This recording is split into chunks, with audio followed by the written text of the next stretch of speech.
America के पूर्व राष्ट्रपति बिल क्लिंटन जब भारत आए थे तो उन्होंने ताश को देखकर कहा था, आज मुझे एहसास हुआ है कि इस दुनिया में शायद दो ही प्रकार के लोग रहते हैं, जिन्होंने ताश को देखा है वह, और जिन्होंने आज तक ताश को नहीं देखा है वह। उन्होंने ऐसा भी कहा था, होंगी इस दुनिया में एक से एक खूबसूरत इमारतें, लेकिन ताज जैसी कोई इमारत नहीं, क्योंकि इसको बनाने में एक बादशाह ने अपना दिल रखा था। नमस्कार दोस्तों, विलेज एडवेंचर में आप सबका स्वागत है। दोस्तों, आज हम ताज के बारे में कुछ ऐसी बातें जानेंगे जो शायद ही आपने कभी सुनी या कहीं पढ़ी ना होगी। चलिए तो दोस्तों, हम शुरू करते हैं। कुतुब मीनार भारत की सबसे ऊंची इमारत मानी जाती है, लेकिन शायद आपको ये जानकर हैरानी होगी कि ताजमहल की ऊंचाई कुतुब मीनार से भी अधिक ऊंचाई है। ताजमहल की ऊंचाई 73 मीटर ऊंची है, जबकि कुतुब मीनार की ऊंचाई 72.5 मीटर ऊंची है।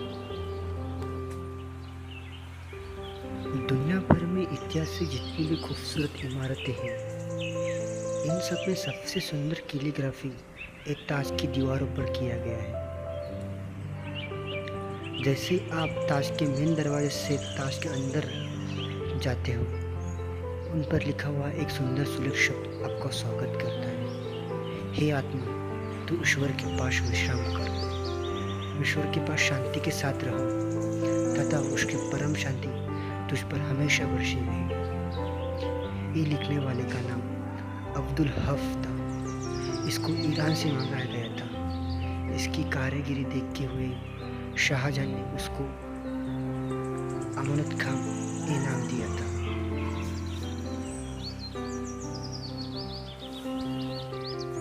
ऐसी अद्भुत इमारत दुनिया में लोगों ने पहले कभी नहीं देखी थी। इसके लिए सफ़ेद संगमरमर राजस्थान के मकराने से लाया गया था। जेट और क्रिस्टल ये चाइना से लाया था। लैपिस लाजमी ये अफ़गानिस्तान से मंगाया गया था। टर्कोइस ये तिब्बत से लाया था। जिप्सर ये पंजाब से लाया गया था। ऐसे कुल मिलाकर 28 बेशकीमती रत्नों को सफ़ेद संगमरमर में जटा गया था। इन सबको विदेश से आगरा लाने के लिए 1000 हाथी से लाया गया था।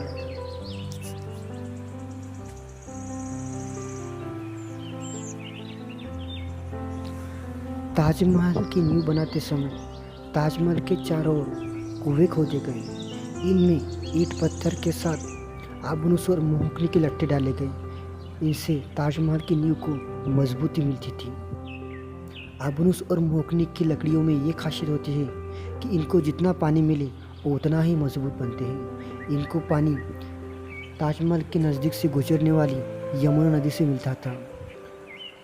इन कुछ दिनों में यमुना का स्तर नीचे ऊपर होता है, इसीलिए 2010 में ताजमहल के ऊपर दरारें दिखी गई। ये कहा जाता है कि शाहजहां ने ताजमहल बनाने वाले मजदूरों और कारीगरों के हाथ काट दिए थे, लेकिन ये बात किसी पुरावे के साथ सच्चाई में किसी को पता नहीं। इस बात का कोई पक्का पुरावा भी नहीं।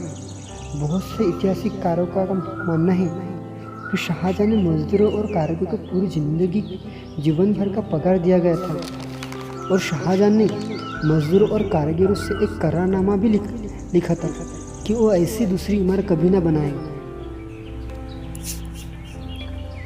ताजमहल की जो 4 मीनारें हैं वो बिल्कुल सीधी खड़ी नहीं है, बल्कि वो चारों ओर हल्की सी झुकी हुई है। वो इसलिए ऐसी बनाई गई है कि ताकि कभी भविष्य में भूकंप या आंधी आए तो ताजमहल के घूंघट पर ना गिरे। दरअसल दावे के साथ ये नहीं कहा जाता है कि ताजमहल की डिज़ाइन किसने बनाई है, लेकिन ये कहा जाता है कि 36 वास्तुकार और कलाकारों ने मिलकर ताजमहल का नक्शा तैयार किया था।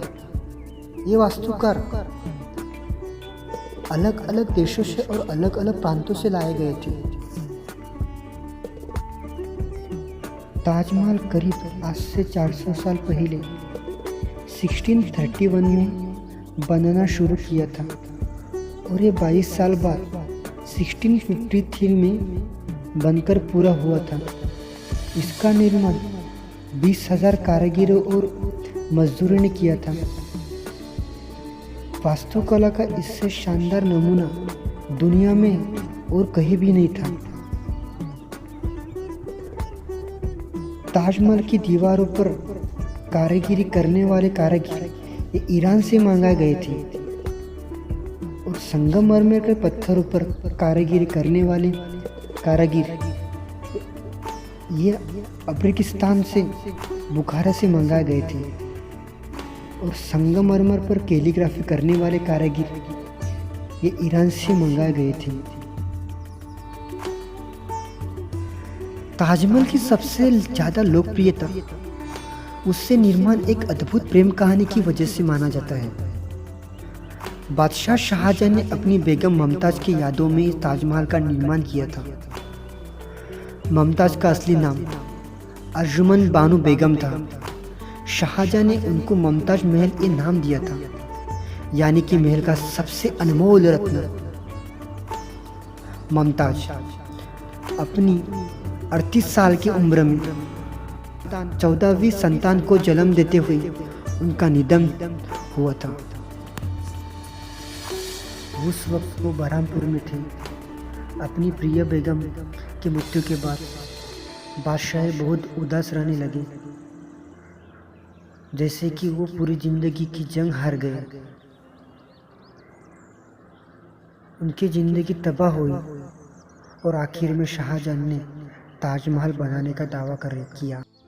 पहले मुमताज़ की कब्र को बरहामपुर में ही दफनाया गया था। इसके बाद शाहजहां ने ताज को बनाने का शुरुआत किया था। तब मुमताज़ को शव को बरहामपुर से निकालकर ताजमहल के बगीचे में दफनाया गया था। ताजमहल को बनाने में 22 साल लगे। तब तक मुमताज़ का शव बगीचे में बनाई गई एक कब्र में दफना हुआ था। बाद में उसे निकालकर ताजमहल के अंदर मुख्य गुंबद के नीचे दफनाया गया था। कवि रविंद्रनाथ टैगोर ने लिखा है, वक्त के गाल पर एक आंसू हमेशा हमेशा के लिए। उन्होंने ताज की छवि को वक्त के गाल पर एक आंसू के रूप में बयां किया है। शाहजहां जानते थे ये दौलत, ये शानो ताकत, ये पैसा, ये धन, ये दौलत एक दिन सब का सब खत्म हो जाएगा। उन्होंने ऐसा सोचा कि ऐसी यादगार चीज़ बनाई जाए जो हमेशा हमेशा के लिए रहे।